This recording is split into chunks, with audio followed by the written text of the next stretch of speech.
Donc aujourd'hui, on veut que le chien s'assoie et se remette debout sur un coussin à chien pour augmenter la difficulté. Donc pour effectuer, le chien va partir debout. Pour faire le assis, on veut qu'il recule ses pattes avant pour s'asseoir sur ses fesses. Et puis pour se remettre en position debout, on va vouloir qu'il avance ses pattes avant pour se relever debout.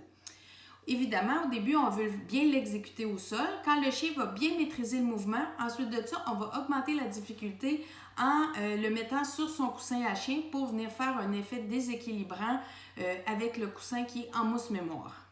Donc, ça va être important d'exécuter le mouvement quand même assez lentement parce qu'on veut vraiment que le chien engage ses muscles. Donc ça, vous allez me l'entendre répéter souvent. Dans tout ce qui est mouvement de fitness, la majorité du temps, on veut vraiment que le chien travaille lentement pour vraiment prendre conscience de ses pattes puis aussi bien travailler ses muscles. Donc, dans ce cas-ci, le chien va être debout. On va vouloir qu'il s'assoie. Donc, on va prendre notre récompense. On va laisser grignoter licher nos doigts dans le fond parce qu'on a la récompense dans nos mains. Et on va simplement pousser un peu sur le nez pour que le chien veuille reculer ses pattes avant et s'asseoir sur ses fesses. Ensuite de ça, quand on va vouloir qu'il se relève, encore là, on va laisser licher nos doigts. On va avancer tranquillement notre main. Donc, le chien va faire un mouvement avec ses pattes avant pour venir se remettre en position debout. Aussi, s'il y en a plusieurs qui ont des nose touch, donc que le chien touche dans notre main, pour le debout, ce qu'on peut faire, c'est qu'on fait juste avancer la main et le chien va avancer pour vouloir faire un touch. Par contre, il faut faire attention, comme moi dans le cas de mon chien, si je lui demande un touch, il est pressé d'aller mettre son nez dessus, fait que des fois, il va vouloir sauter avec ses deux pattes avant pour se mettre en position debout, pour se dépêcher à mettre son nez dans ma main. Et puis là, à ce moment-là, le mouvement n'est pas exécuté lentement. Donc, les muscles, ils ne travaillent pas de la même façon, puis j'aime un petit peu moins ça. Donc, je préfère vraiment qu'on vienne ajouter de la lenteur dans le mouvement. Donc, des fois, c'est plus facile au début, juste avec le biscuit, de leurrer pour ramener notre chien en position debout. C'est sûr que si vous allez la commande assis et la commande debout, on peut le demander aussi, puis on voit si notre chien est capable de quand même l'exécuter assez lentement. Assis, debout.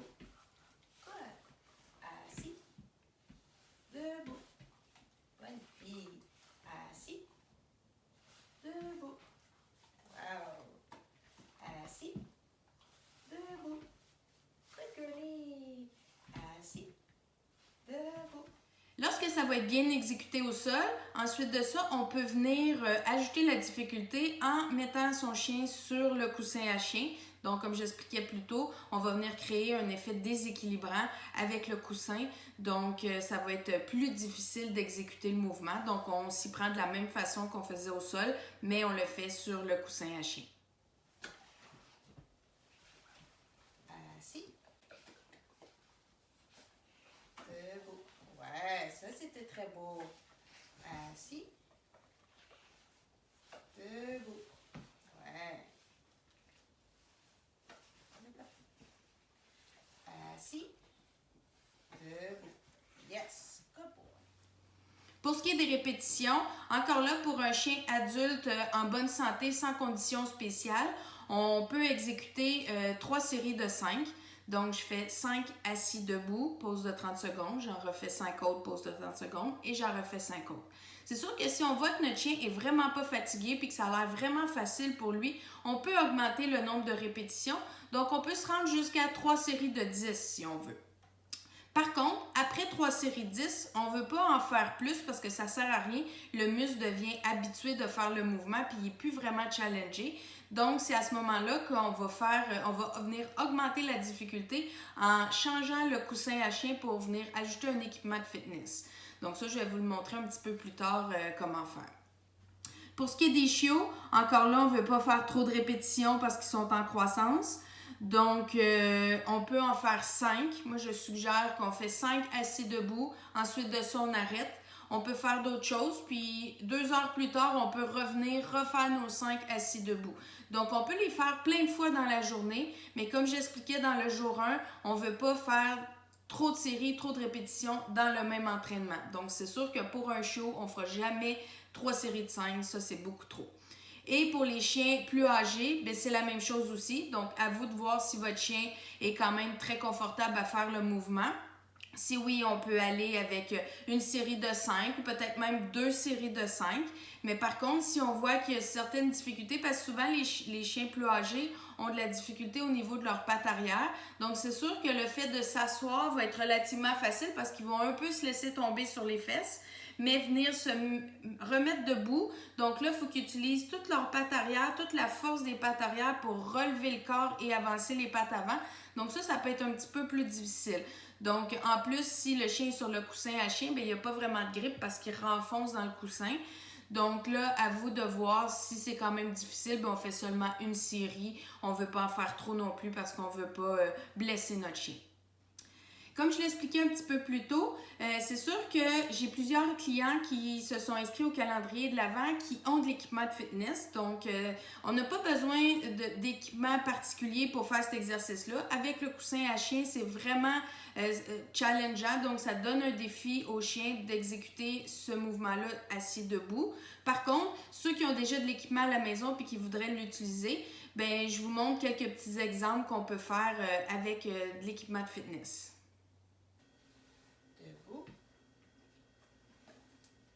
assis, debout, assis, debout, assis, voilà, debout, assis, debout, assis,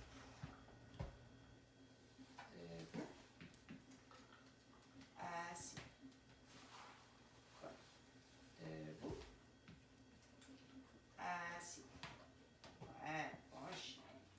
Une chose qui va être importante à porter attention, surtout pour ceux qui ont déjà suivi des cours avec moi, dans mes cours, ce que je montre, c'est que le chien s'assoit et se remet debout, mais sans bouger ses pattes avant.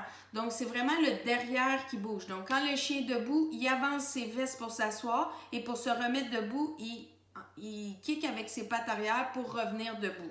Donc là, c'est l'inverse qu'on veut faire. Donc, c'est important de porter une attention particulière que c'est pas le assis debout sans que le chien bouge les pattes avant.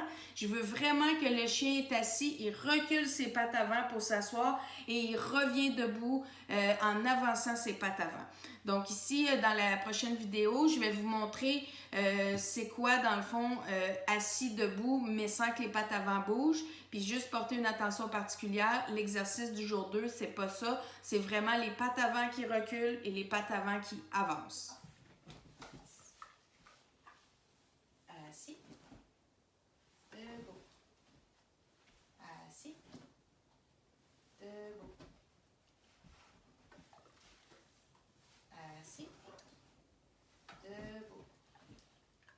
Donc, ça complète la journée 2. Donc, j'espère que vous avez avoir beaucoup de plaisir avec votre chien à pratiquer ça. Puis, je vous souhaite une super belle pratique.